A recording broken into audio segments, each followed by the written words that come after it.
Welcome to Real Girl Talk. I am your host, Sherry Ricard. I empower women to stand in their purpose, to succeed despite the odds stacked against them, and to live their life knowing they're enough and worthy.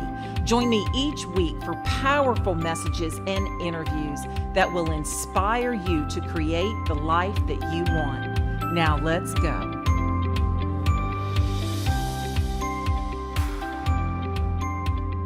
Hey guys, welcome back to Real Girl Talk. I'm Sherry, and always I bring you super exciting guests. And today I'm chatting about the age gap.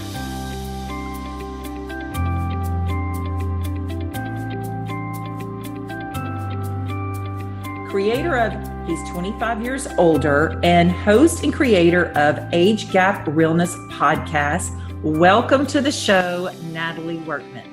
Thank you for having me. You're so welcome. Thank you for joining me. And you're in Arizona. It's raining there right now.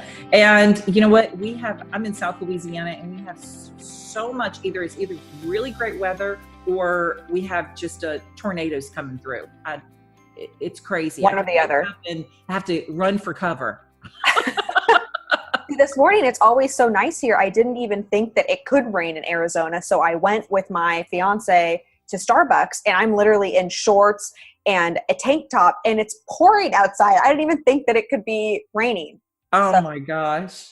So I want to jump right in because I know you through our mutual friend, Elena Cardone, and that's how I came to know you. So I can't wait to meet you in real life. And I know we will, but I want to address the elephant in the room right now. I know that you go through a lot of controversy because Brandon is 25 years older than you. Yes, so talk about, I know I've got listeners going, oh, 25 years. Oh my gosh. I mean, you can hear the chatter because you've actually probably heard it. You've heard the whispers. You've heard the controversy. You've lived it. Tell us a little bit about that controversy and how it makes you feel. Because it's a little scandalous, and I understand why it's scandalous. If I would have seen me and Brandon together before he and I got together, I would have thought the same thing that other people are thinking, or that your listeners might be thinking. Right. And I'm 26, he's 50. We've been together for a few years. When we're together, there is no age difference. I do not see him as being older. In some ways, he acts, I think like most men, younger than I do. He acts like he's in his late 20s to early 30s. And I feel like I act like I'm in my 30s or my 40s. I'm like an old person stuck in a young person's body. So we fit that way. But right. It has been an interesting dynamic to get over. In bigger cities, it's not that big of a deal. People date older men date younger women all the time. But in the city that we grew up in, or that I grew up in, that is not very prevalent. It's like an age gap is 5 years. So 25 years was a big jump for us. Right. And two, I know and I'll just be honest, when I see that, I'm thinking, the first thing they say is, he must have plenty of money. Yes, because absolutely. What would that beautiful 26-year-old have anything to do? Now, don't get me wrong. Your husband is a cutie pie. And let me tell you, I mean, I can't wait to meet this guy in real life because he is very dynamic and he seems like he is a lot of fun. So he's my kind of guy, right? And so I can see where you are attracted to that, but I can obviously see why he's attracted to you just looking on the outside. But I think that's what a lot of people do. They look on the outside and they judge. Everybody's really quick to judge and they don't know someone's heart. So how did being 26 and you've been together for a few years, how did your family take to that? Well, the backstory behind this is I actually met Brandon when I was 12 because he was my neighbor, and my parents my parents invited him over to a Super Bowl party to our home. So my parents and him were friends far before Brandon and I started dating. Oh, okay. I went to high school and middle school with his two middle children, his oldest and his middle daughter. And so, the plot kind of thickens. It's scandalous. It's totally scandalous. Right. But when it came time that Brandon and we started working together, and there was a particular project that he and I had to work very closely on because somebody in his team had just experienced a huge loss, and he had been depending on her for a lot of things. And I was the only person that could fill the role because I wasn't doing anything as I was an intern. Right. And so he and I started working closer and closer and closer. And through that process, we started developing feelings. And then it came time to tell my parents. And they didn't. My mom supported me 100%, but my dad told me it was the worst idea and that I needed to break up with him. And I did. Funny enough, I broke up with him. I told my dad that we had this huge heart-to-heart moment. He said it was a terrible idea. Break up with Brandon. And I broke up with him that night. Oh, no. But then the next day we got back together. Well, I mean, if it's meant to be and you really want to be with someone, I don't think your parents or anybody can really tell you any different, right? I mean, it doesn't matter. Absolutely. And I just had my dad on my podcast, and we talked in depth about this because my dad was just so blindsided at the time. And my point to him was I still felt like I needed to tell him and get his respect for the relationship. Fast forward 3 years, and there's nobody who loves Brandon more than my dad. My dad is so proud of our relationship. He doesn't see any of the things that he did originally, but it's the same initial reaction that we're talking about with strangers of, why are you doing this? You're 25 years younger than him. You could be with somebody your own age. You could be with somebody that there isn't all of the stigma around. Why are you choosing this particular path? right. And we move through that because he sees why. He understands, like, Brandon is a one-of-a-kind person, and our relationship is one of a kind. And me finding that in somebody my own age with where I'm at and where I want to go, like, would be very, I don't want to say it wouldn't be possible, but it'd be very difficult. It'd be incredibly difficult. Just we're focused on different things. Right. So you have a lot in common. And that was going to be my next question. What are some of the things that you guys have in common with such an age gap? And you basically said that you have a working relationship, number one, correct? Yes. And you have a show together. Yes, we do have a show together. We do a podcast together where we talk about these things, because for me, being in my early 20s, it was really difficult to navigate these situations. It was really hard to think about telling my parents or to integrate my friendships with his friendships and work relationships. And I was an employee, and then I had employees or team members underneath me because I was their boss, but I'm still the CEO's girlfriend. Like, it was a whole dynamic that I really had to work hard and be very intentional about. Still feeling confident on the other way, on the other end of it. And so now, I mean, he and I love to travel. We have no need for security, I think, in the same way that a lot of people do.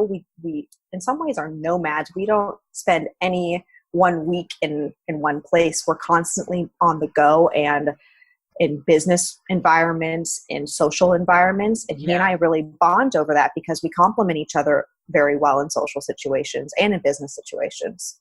That's wonderful. I mean, that's really cool, Natalie. I like that. And you guys seem like you go really well together. And I guess it would be a little bit different if there was an age gap between a couple. And I know some of my listeners, and I actually just thought about it, is, do you not want children? Or is that something that you guys want to do together? Or is it just something that it's just not on the plate and you're not worried about it?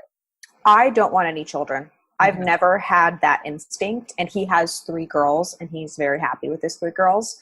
So that has kind of been taken off the table for us. I think it would be more challenging, and we'd have to get on the same page about that if I had different thoughts about it. Right. And then if you think about it, like you said, with somebody that is closer in your age, it's also harder to find someone that is closer in your age that doesn't want children. Mm-hmm. Absolutely. So, and the fact that that's not something that you've not yearned for or had a desire for, and you might later. I mean, you're young, you don't know, and that's something you can address, but you've taken it off the table because it's just not a desire. So you just don't have that need, that some couples do that get married. Exactly. And, they're even in their 30s. I think women, they think they have this time clock, and they do have this time clock going. And if they want kids, they got to have them, and I had my last when I was 35 years old. And my first when I was 21. Oh, wow. That's quite the span. Yeah. So there's my age gap in my family. I have my daughter that will be 32 this year and my son that's 18 that just finished high school yesterday. Oh my gosh. Age gap kids. I have the age gap kids. I should do a whole show on age gap kids because that's a whole nother story for sure. It is. It absolutely is. Yes, it is. So tell us a little bit about your story and some of the things some of the projects you're working on and goals that you're trying to achieve in your life right now.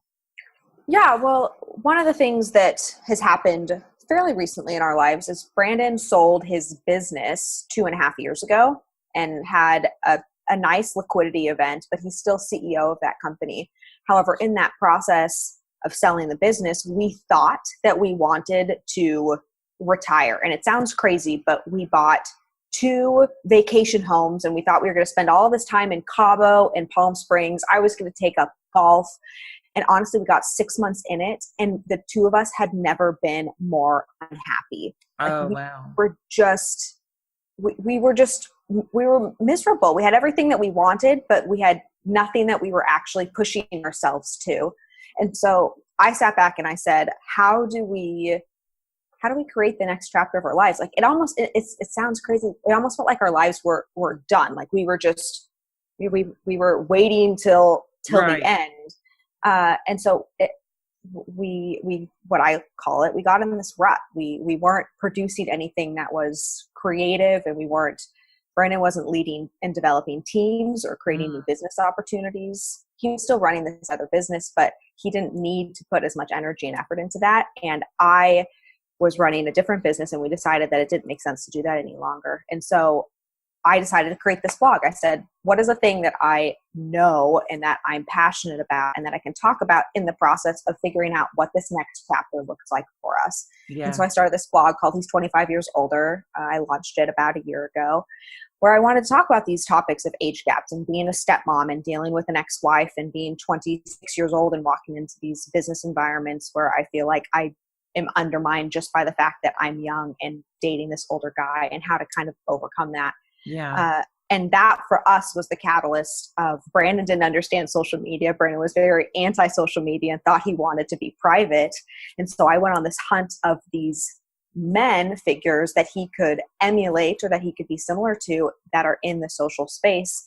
And I stumbled upon Grant Cardone, and I originally didn't like him very much. I was like, this guy is a little eccentric. I'm not sure that he's the guy. But then I found Elena, and I mean, as you know, what a rock star she is. Yeah, she's sweet. And so I just started putting these people in front of Brandon to say, like, what do you think about this? Let's listen to this book. Let's listen to this podcast. How do we, because he was in a rut too. And, right. and when I stumbled upon Grant's stuff, I stumbled upon Elena, fell in love. And then I fell in love with Grant because of her. And I could kind of understand him better. Right. I had Brandon listen to the 10X rule. And I swear to you, everything in our lives have changed since the day that we read that book in August. Like this switch went off for Brandon, and it had gone off for me a little bit prior to that because I had read it before him. Right. And now we're business partners with Grant, and like just the whole direction of where we're going has shifted because we were looking for a shift. We were in a rut and we were looking for a shift, and we've been intentional about it, but we've made it happen, and it's here right now. Well, and you talked about that a little bit on your podcast. Well, you guys talked a lot about it actually, about getting stuck in a rut, and and I was intrigued by the story. And then I started thinking, getting stuck in a rut is so common for so many couples. And for those that may not be in business or, have the financial means or be able to do the things that you guys did to get out of your rut, what are some suggestions? I mean, you're a couple, regardless, it doesn't matter if you're, the same age or you're 25 years apart. A couple rut is a couple rut. Mm-hmm. And so what are some suggestions that you can give that can help you get out of that? Mm-hmm. And I think you touched on it a little bit with saying that you started researching things to bring to him. Yes. That's how it always happens for us. Yeah. Brandon has also been in a weight rut recently. And so I've been trying other diets so that he can be interested in moving forward with these diets. So we just started the keto diet. I had done it a little bit before him so that I could kind of get used to it and pick the right things for him. And now he's on it. He's been very successful. I think he's lost like 15 pounds over the course of the last 4 weeks. I know the keto is unbelievable. I've lost 14 pounds. Oh my gosh, good for you. On keto. And the thing is though, with keto, I got to a point to where I was like, okay, I cannot have another pepperoni, cheese, or egg. Like I'm over it. And I got away from it. But I found that when you do that, you put those first carbs into your body just goes, oh my gosh, give me more. And then I started eating more carbs than I ever ate before and put on half of that. And then I had to get back on keto to lose the other. And I thought, you know what? I'm going to research different recipes. There's a book that you might be interested in. It's called Simply Keto. Okay. And Susanna Ryan wrote it out in California. She just partnered with William Sonoma with, in their kitchen and all that kind of good stuff. But she's a best-selling author. I had her on my show. She's amazing. I love her. And she has some fabulous recipes. Easy. Now, I don't like to cook. So it has to be super simple or I am not going to do it. Same. But I know what you mean about bringing something to them and going, here, try this. Because when I was in Florida, we have a place in Florida. And when I go there and my husband is there, I will cook for him. And so I would cook out of that recipe book. And then, he kind of brought keto to me, but then I kind of stepped it up with recipes. Yes. and started cooking with it. And so, I guess that would be a good way if you're stuck in a rut. Sometimes someone has to be the one to kind of step out and make the change and bring it to the other person. Yes. And we talk about our big goals all the time. Last night at dinner, we sat and talked about our big goals. And when I know that one of his goals is to lose weight, when the opportunity comes for me to be able to help positively influence him, I'm going to do that. And same with him for me. It's like, this isn't a one-way street. He knows that in my mind, it would be a self-limiting career move if I don't get more comfortable publicly speaking. So he's like, we need to buy this course. We need to get you a trainer. Like he pushes me. And that's how we get out of ruts. I guess we're never in ruts together. It's like one of us is really stuck either in a career rut or a financial rut or a personal rut. And the other one says, this is what you need. Like, go do this thing. Like, attack that thing so that everything else is freed up and you feel that confidence. You feel that level of motivation. And then we become stronger together. And that's so true too. I think that my husband and I are like that in a similar way, and that we don't seem to always be in a particular rut at the same time. I know, when I lost my son, of course, it was devastating for him as well. It's his stepson, but he'd been in his life since he was 8 years old. But he was such a rock for me in that time. And then the tables have turned where he's had some, a lot of situations in his life and career shifts, and just us living in 2 different states and flying back and forth, and we don't actually live under the same roof all the time, has been really challenging. So when he gets lonely or he gets in a situation where he says, I don't want to do this anymore, then I have to show him the big picture. Yes. And then vice versa. So I guess for the listeners, the moral to that would be, if you're stuck in a rut, then be the one. Just be that person to be able to identify what's lacking in your partner, your spouse. It could be just someone that you're dating. Be that person for them and bring them what they need, because the tables do turn. Yes. And in fact, if they're not there for you when the tables turn, maybe you need to relook at that situation. Absolutely. Well, and if you're not having the bigger conversation, you don't also get the permission to talk about the things that are really going to push the needle in those moments when you're suggesting something new. Like if you're not aligned on the big picture, it's challenging to say, you need to do this, or for Brandon to show up and say, you need to get public speaking lessons. at first, well, no, I'm fine, and get defensive, but that doesn't help anybody. And so if you're like not constantly talking about the things that you really want to create together, then those smaller conversations to actually get you there aren't going to be comfortable for the other person, and you're likely just going to get defensive. Right. And I agree with that. I mean, what he recognized is that something he may have already accomplished, and that's he's a CEO, he's had his own businesses. And so he's probably used to doing presentations and speaking in front of people. And so he knows how to do that. And he recognized that you need some help getting to where he knows you want to be, not where he wants you to be. But where he knows you want to be. And sometimes our spouses are not our best coaches. And so he said, you need to find a coach. I know my husband and I tried working out together, and I'm like, no, you cannot be my coach. No, it doesn't work that way. Whenever Brandon's working out with me, I am twice as much of a baby. Like, no, I can't do that many reps. I'm just whiny. And if it's somebody else, I toughen up. I'm a tough girl. You are a tough girl.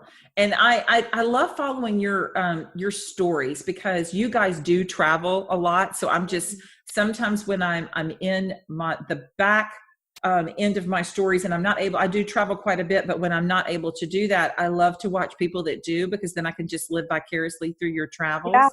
And then when I travel, I like to do the same thing. I'm like, okay, I'm traveling, here I am, so I love following you guys, and I love your podcast.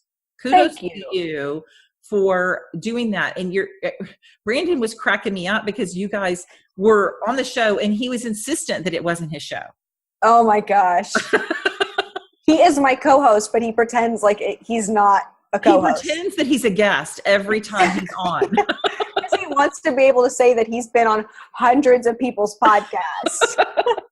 Well, tell Brandon that I'll have to have him on Real Girl Talk, and we can talk about things what women want to know that men are thinking. He would love that. He always crashes my girls' trips. Like, he loves to be around women and the woman energy and the spirit. He would eat that up. He'd be like, I will be on the Real Girl Talk. Let's talk girl talk. Let's talk girl talk. That sounds like my husband. My husband would go on a girls trip. If I said I was going on a girls trip, he would want to go. Oh yeah. He would just have a ball.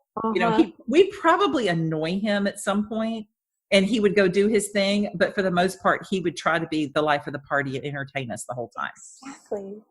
They would like each other. They would really get along. They would definitely like each other. That's so funny. Well, Natalie, I appreciate you being on the show, and tell us a little bit where we can find you, your blog, talk about your blog and what we can find in the blog, because you touched on something when you said the ex-wife and the children. So for someone that is in a situation like you, and it may not be an age gap, it could just be dealing with the ex-wife and also trying to embrace the children. Where can the listeners read your blog and find out a little bit about that? Absolutely. So the blog is at he's25yearsolder.com. And then the podcast is on YouTube. So the full thing is recorded at Natalie Workman, and my Instagram, where I probably am the most active, is Natalie Workman. And the podcast is The Age Realness. Oh, Age Gap Realness. Age Gap Realness. And see, it was funny because Brandon kept messing up the title, and I'm like, how are you a co-host to a show that you don't even know the title of? But the funny thing is, he does it to his own show too. He calls it the Brandon Dawson Show, the Brandon D Show. I'm like, babe, it is the B Dawson Show. That's all you have to remember, the B Dawson Show. And he messes it up every single time. Oh my gosh, that's hilarious. Well, I know that you probably have some really great tips for people that are going into blended families and they have children, especially older children. And in this case, the children are closer to your age, if not your age. But even if that's not the case, we still sometimes have to deal with older children. And that's hard, especially at my age. I'm in my 50s. And I'll just tell you I'm 53, because when I say I'm in my 50s, you might think I'm 59, and I don't want that. So I would have guessed that you were on the youngest end of the 50 spectrum. I would have definitely said in the youngest end of the 40 spectrum. So I'm in the younger end of the 50s. And I know that there's women right now that are my age that are dating and they're having to deal with children that are in their late 20s and early 30s. And sometimes that's really hard because maybe their parents were, together for many, many years. And, here comes this woman, regardless of how old she is, here comes this woman that, that has to embrace these children or wants to embrace these children. And it's not always the case on the other side. So I hope giving yourself permission to feel like that's okay too. Like, right. Because they're his family it doesn't actually mean that you have to treat them as your children. Like, they're not your children. And I think that that's, a fairly controversial thing to say when you read these step parenting books. But at the end of the day, you're a human just trying to integrate with somebody's lives that you've fallen in love with, and giving yourself permission to just be okay with that and let the process go as it's supposed to go instead of forcing it is something that I definitely talk about. Good. I'm glad. I want everybody to be able to go back to that. And two, I think it's because the children are older. You go back to, well, I'm not calling her my step parent. I'm 30 years old. And I get that, my daughter is a stepmom, but these children are small, and her and the ex-wife are literally like best friends now. It could go on Jerry Springer. Like, I'm serious. Like, they have to have a show with me because they go everywhere together and they bring the children, and she's the bonus mom, and they just blend. That's blend. Amazing. They do it for the kids, and they have to, because, my daughter watched my ex and I go through a horrible divorce. And I think that she has embedded that in her soul that I am not going to, we are not going to raise these children that way. And so she actually embraced it openly, and her husband's ex-wife, who's not remarried, has also embraced that. And so they all three co-parent together. As a matter of fact, it's so crazy because they just went and did family pictures together. What? Yeah, they did family pictures. Now, of course, they have their pictures or whatever, but you will see there is a family picture, and it's my son-in-law, my daughter, his two children with his ex-wife, and my daughter and her 3-year-old, which is my granddaughter, because they have a child together, and they're all holding hands in a row. It is the most beautiful family picture. Oh my gosh, that's amazing. That is practically unheard of, but that is amazing. Exactly. They need to be on a talk show somewhere. No kidding. They should have their own talk show. They should have their own talk show. Exactly. Because it's very difficult. Well, thank you, Natalie. I appreciate it. You guys make sure you check her out on her podcast, and make sure that you go to her blog. She's got a lot of great things to say. And remember, keep your inspirational tank full, keep your faith in God, and step out of your comfort zone. Step out and try something that you've never tried before. You don't know where it's going to take you. Have a blessed week.